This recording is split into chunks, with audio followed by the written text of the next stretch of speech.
Los estudiantes de la Universidad Tecnológica de El Salvador de la materia de Auditoría 1, sección 1, bajo el cargo del docente licenciado Daniel Armando Juárez, nos complacemos en presentar en esta ocasión el contenido denominado Norma Internacional de Auditoría 501, Evidencia de Auditoría, Consideraciones específicas para determinadas áreas.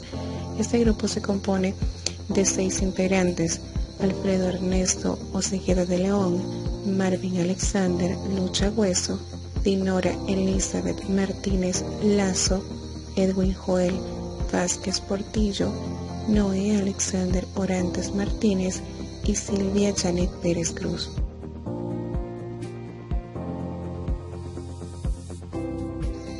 Como lo mencionamos en un inicio, en esta ocasión continuaremos con la presentación sobre la Norma Internacional de Auditoría 501, Evidencia de Auditoría, Consideraciones específicas para determinadas áreas. Norma Internacional de Auditoría 501. Esta norma se debe interpretar conjuntamente con la NIA 200. Trata de conocer los aspectos judiciales y extrajudiciales que pueden ocasionar una ganancia o pérdida del valor de la sociedad objeto de adquisición, así como la calidad del servicio ofrecido por parte de la compañía. Además, esta norma trata de las consideraciones específicas que el auditor ha de tener en cuenta en relación con la obtención de evidencia de auditoría suficiente y adecuada de conformidad con la NIA 330, la NIA 500 y otras NIAs aplicables con respecto a determinados aspectos de las existencias, los litigios y reclamaciones en los que intervienen la entidad, así como la información por segmentos en una auditoría de estados financieros. Fecha de entrada en vigor. Esta NIA es aplicable a la auditoría de estados financieros correspondiente a periodos iniciados a partir del 15 de diciembre de 2009. La aplicación de las normas y lineamientos proporcionados en esta NIA ayudar al auditor a obtener evidencia de auditoría con respecto de saldos de cuenta específicos de los estados financieros y otras revelaciones consideradas.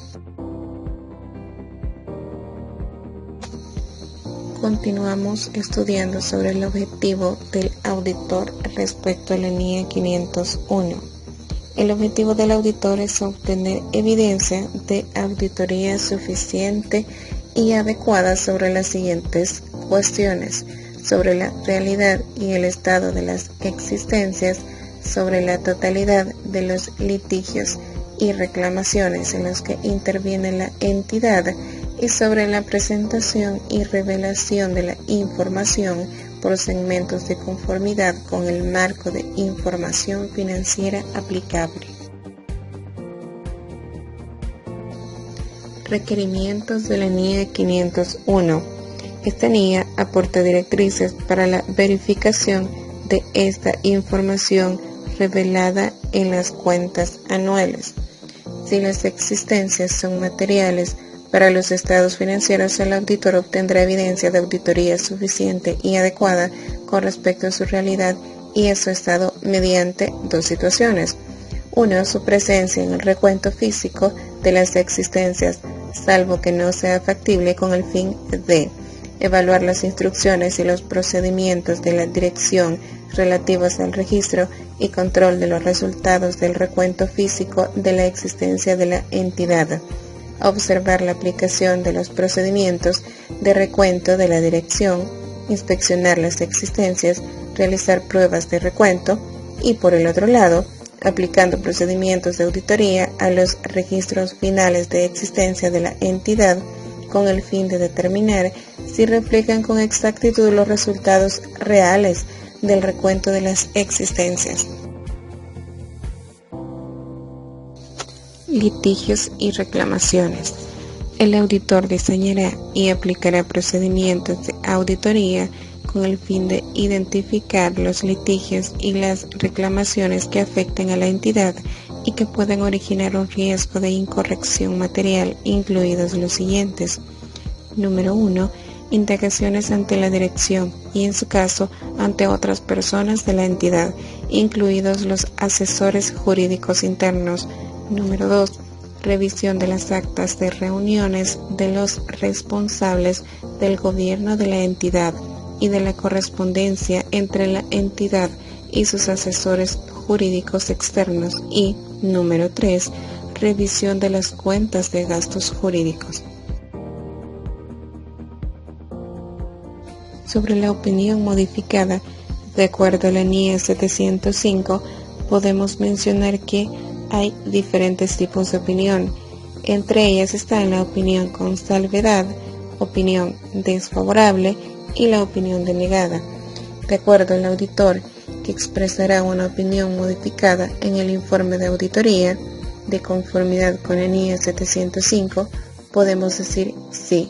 La dirección rehúsa dar permiso al auditor para comunicarse o reunirse con los asesores jurídicos externos de la entidad, o si estos rehúsan responder adecuadamente la carta de indagación o se les prohíbe que lo hagan. El auditor no puede obtener evidencia de auditoría suficiente y adecuada mediante la aplicación de procedimientos de auditoría alternativos. Cuando proceda a los responsables del gobierno de la entidad que proporcionen manifestaciones escritas de que se han revelado al auditor y se han contabilizado con el marco de información financiera aplicable todos los litigios y reclamaciones existentes. Continuamos explicando sobre la guía de aplicación y otras anotaciones explicativas. Dentro de ellos vamos a mencionar una pequeña guía y un parámetro en el que seguimos según el orden que podemos observar. Inicialmente podemos observar la presencia en el recuento físico de existencia, posterior evaluación de la instrucción y los procedimientos de la dirección. Continuamos con la observación de la aplicación de los procedimientos de recuento de la dirección. Continuamos con la inspección de las existencias para finalmente hacer una realización de pruebas de recuento. Las anotaciones explicativas nos permiten observar la realización de los procedimientos de conteo de la administración, además de inspeccionar e identificar inventario dañado, inventario obsoleto y o de lenta rotación, además de realizar pruebas físicas selectivas al recuento realizado por la compañía. Proporción de evidencia de auditoría sobre la integridad y exactitud de dichos registros. Cabe mencionar que la evidencia debe ser competente y suficiente, siendo esta relevante, es decir, cuando la información ayuda al auditor a llegar a una conclusión respecto a los objetivos específicos de la auditoría, además de registrar las pruebas de recuento realizadas por el auditor. La obtención de una copia de los registros de la dirección relativos a los recuentos físicos de existencias realizados facilita al auditor la aplicación de procedimientos de auditoría posteriores con el fin de determinar si los registros de existencias finales de la entidad reflejan con exactitud los resultados reales de los recuentos de existencias.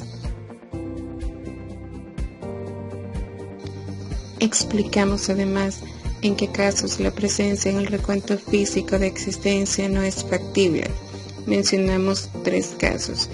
El número 1, en algunos casos puede no ser factible presenciar el recuento físico de las existencias, por ejemplo, cuando la existencia se almacena en un lugar que puede suponer una amenaza para la seguridad del auditor. En el segundo caso, los procedimientos de auditoría alternativos como la inspección de documentación de la venta posterior de determinadas partidas de inventario adquiridas. Estas pueden proporcionar evidencia de auditoría suficiente y adecuada sobre la realidad y el estado de las existencias. En el tercer caso, puede no ser posible obtener evidencia de auditoría suficiente y adecuada sobre la realidad y el estado de las existencias mediante la aplicación de procedimientos alternativos de auditoría. La NIA 705 requiere que el auditor exprese en el informe de auditoría una opinión modificada como consecuencia de la limitación al alcance. Información por segmentos. La información por segmentos, el auditor debe obtener la suficiente y apropiada evidencia sobre la presentación y revelación de la información por segmentos mediante el entendimiento de los métodos que utiliza la administración para determinar la información por segmento. Esta responsabilidad del auditor con respecto a la presentación y revelación de información por segmentos se refiere a los estados financieros tomados en su conjunto. Inicialmente están las ventas, transferencias y cargos entre segmentos, así como la eliminación de cantidades entre segmentos, continuando con las comparaciones con presupuestos y otros resultados previstos, siguiendo con, por ejemplo, el porcentaje de beneficio de la explotación con respecto a las ventas. Luego continúa la distribución de activos y costes entre segmentos y finalmente la congruencia con periodos anteriores y la adecuación de la información revelada con respecto a las incongruencias.